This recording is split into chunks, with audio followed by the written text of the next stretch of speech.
तो एक मन में प्रश्न उठना वाजिब है। पिछले 70 साल में इस देश के ऊपर 2 पार्टियों ने राज करा। जो काम दिल्ली में 5 साल में हो गया वो 70 साल में क्यों नहीं हुआ? 70 साल के अंदर इन दोनों पार्टियों ने मिलकर शिक्षा व्यवस्था को ठीक क्यों नहीं किया? आज मैं पूरी जिम्मेदारी के साथ कह रहा हूं कि इन दोनों पार्टियों ने मिलकर एक षड्यंत्र के तहत इस देश की शिक्षा व्यवस्था को बदहाली में रखा है। जानबूझ के रखा गया है।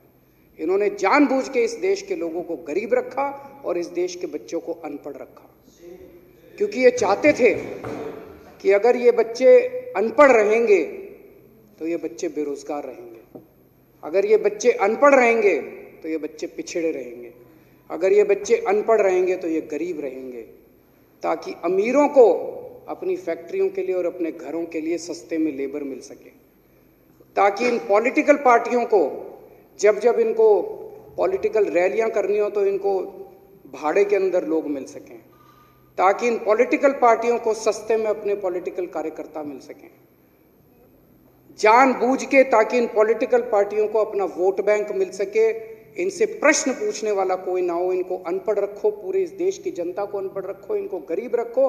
जानबूझ के इस देश के लोगों को गरीब रखा गया, एक षड्यंत्र के तहत रखा गया, और ये पिछले 6 साल ने साबित कर दिया।